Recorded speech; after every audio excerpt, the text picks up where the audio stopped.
How's it going, everybody? I'm so glad you're here, and today we're going to be talking about Mickey 17, directed by Bong Joon-ho and starring Robert Pattinson, Steven Yeun, Naomi Ackie, Toni Collette, and Mark Ruffalo. Mickey Barnes has found himself in the extraordinary circumstance of working for an employer that demands the ultimate commitment to the job: to die for a living. This was easily one of my most anticipated films of the entire year. Bong Joon-ho is a filmmaker that means the absolute world to me. Memories of Murder and Parasite in particular are two of his films that have had a profound impact on me as a filmmaker and as a writer. And Parasite, his most recent film, was over half a decade ago now, and that film took the world by absolute storm, swept every single awards category, made history, one of the greatest films of all time, in my opinion. So I was exceptionally intrigued to see what his next project would be and how he would try to live up to such massive successes like that. And I am very happy to say that I had a wonderful time watching Mickey 17. It is one of his weaker films, but to say that one of a director's weaker films is still a ton of fun is high praise. I know that a lot of people out there, when they hear the name Bong Joon-ho, their mind instantly goes to Parasite, and they don't really know a lot of his other works. They're not very familiar with him because that film is just so massive, it became a household film, but Bong isn't really a household name necessarily outside of film circles. So I do feel inclined to say that Mickey 17 is definitely a direct antithesis to Parasite in a lot of ways, in the sense that it's a lot more similar to films of his like Barking Dogs Never Bite or Okja, where the sillier aspects and the comedy really do take more of the front seat and become the star of the show. Tonally, it is very different from Parasite, so do not expect a film like that going into this. This film is a lot better than a film like Barking Dogs Never Bite, but the intentions are still the same. As usual with a Bong Joon-ho film, I noticed that the musical score adds so much more to the film than I feel like people are going to give it credit for. Especially with his last film, Parasite, that film had a very classical style score to the point where I even thought that a lot of the music that was used was classical, but almost all of it was original. Very similar thing going on here. It's not very so much classical as it is just whimsical and upbeat, which kind of juxtaposes some of the darker aspects going on in this film. But like I said, it's very whimsical. It never compromises any of the performances that are happening on screen. It never distracts you from some of the beautiful cinematography that's happening on screen. It complements everything very well. It never detracts anything from the overall narrative. It's very complimentary of all of it. A key component of nearly all of his films, and it's one of my favorite scores of his. I also thought that this was his funniest film by a wide margin, and the vast majority of that is due to Robert Pattinson's transformative performance as 17 versions of himself. He is one of the most universal, jack-of-all-trades, singular, fearless performers we've got working today, and this might be my favorite performance from him. There's a few line deliveries in particular of his that are completely iconic, etched in my brain forever, and I will be quoting an annoying amount of times to my friends and family. The whole cast, too, aside from Robert Pattinson, is wonderful. This is probably my favorite performance that I've seen from Naomi Ackie. She's incredible in this film. She's so funny, so energetic, breathes so much life into every scene she's in. Steven Yeun and Toni Collette also have very funny moments to shine. Mark Ruffalo, on the other hand, is absolutely insane in this movie, and this is where this kind of leads me into my two major issues, only two, but definitely major issues with this film. Mark Ruffalo is not bad in this movie by any means. He's actually very impressive with his physicality and his passion, and for what the film is trying to do, he achieves the film's goal 100%. He does not give a bad performance. However, him and Toni Collette play sort of inverse caricatures of Donald and Melania Trump.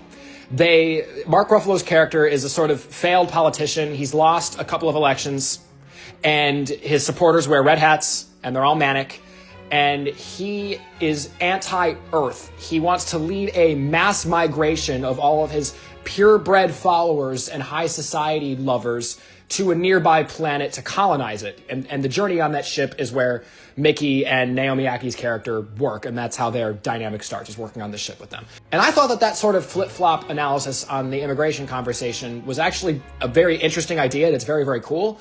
But it's all presented so over the top and so in your face and so much a character of Trump that it becomes obnoxious in of itself. Mark Ruffalo even does the dance thing at one point in the movie, and it's kind of funny, but at the same time, Bong has always been so much better at really deep, intricate, under your skin, subtle analysis than he has been with over-the-top parody.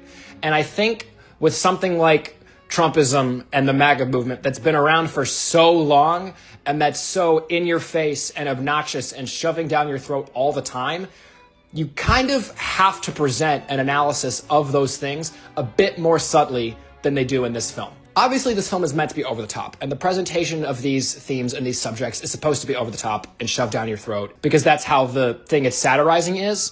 But also, when I'm watching your film and I see you do something that, in theory, is a good idea, but I also think this is something that the boys would do, but more intricately, that's saying a lot. If you want to have that subject and Trump and the MAGA cultists and all that, if you want that to be your scapegoat for your thesis and your analysis, that's totally fine. God knows there's plenty of material to go off of. I just think that you need to be a little bit more original with the standpoint. I'm tired of seeing crazy politicians have their supporters in movies wear giant red hats and chant things and have the guy have a bad spray tan and scream and curse and just like lick his wife's ear. It's kind of done to death at this point. However, there is one absolutely insane scene involving Mark Ruffalo's character that is the most Simpsons-level accurate prediction of a real-life event I've seen in years. You'll know it when you see it. There's no ifs, ands, or buts about it. There's no, oh, I think that might be what Eric was referring to in his video. No, you will know it when you see it, and I guarantee you it is going to be a major topic of conversation when this film hits theaters. And I'm sure the discourse about not only that moment, but Mark Ruffalo's character as a whole is going to be completely and utterly insufferable. So I'm really happy that I'm getting this video out now so I can say my piece before I'm forced to interact with all of the crazy people online. The film also kind of loses its focus about halfway through. It tries to stuff several different plot lines into the mix, and it never quite gives focus to any of them as much as it should, and so as a result, the third act starts to drag. It goes from being a sort of human rights piece about what does it mean to be an immigrant or a migrant, obviously, based on the climate with Mark Ruffalo and Toni Collette's character. It's trying to be a piece about how far are we going with technology, how are we utilizing technology ethically. It starts to talk about those things, and it seems like where the film's headed, but then it kind of turns into an animal rights piece. And there's still a bit of that immigration commentary hidden in there, but the actual story shift kind of makes these themes clash with each other, and the third act really drags because of it. You probably could have shaved about 15 minutes off the climax, which is a weird spot to think that you could shave time off of, but you really could here. With that being said, though, the film still looks absolutely stunning. Like any Bong Joon-ho film, the cutting is beautiful. There are a couple moments where there's some reverse shots that are a little bit awkward, but overall, everything flows beautifully. It's a very well-oiled machine. And despite the complaints that I do have about a lot of the Trump symbolism being really painfully unsubtle in this film, Bong still uses his subtler, more intricate, more under-your-skin sensibilities very well here. I actually thought the last scene slash shot slash line of dialogue slash cut to credits even, like all of that combined, to be really, really impactful, and it also made the film coalesce a whole other theme that you didn't even realize it was setting up before. So that part is exceptional.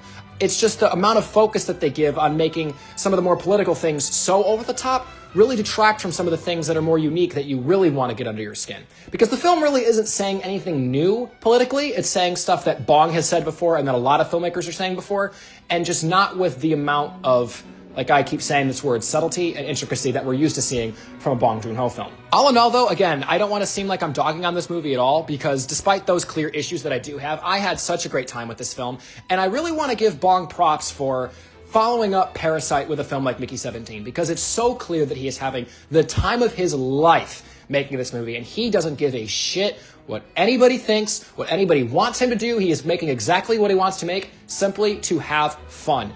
And when a filmmaker, not just a filmmaker, any sort of artist, whether you're an actor, an actress, a cinematographer, a writer, a director, whatever you are, when you come off of such a gargantuan, volcanic success like Bong came off of with Parasite, sweeping the Oscars, winning so many awards, getting so much buzz and attention for your home country, there's a tendency to do two things. One, sell out for a big corporation for a big old check and make a bunch of cheap, shitty schlock, or try to top that, what you just did, and ultimately failing under your efforts because you just come off as pretentious. There's an insane tendency to do one of those two things, and Bong takes both of those things, completely throws it out the window, and does exactly what he wants. He's a very humble filmmaker, and that's something that I really respect. I really recommend you check out Mickey 17. I had a great time. I'm going to be giving it a 7 out of 10. Thank you guys so much, as always, for watching this video. Mickey 17 releases on March 7th from Warner Brothers Pictures, so let me know down below in the comment section what you think of the film when you see it. Thank you so much, as always, for watching again. Like this video, share the video, subscribe to the channel. Thanks a lot for stopping by,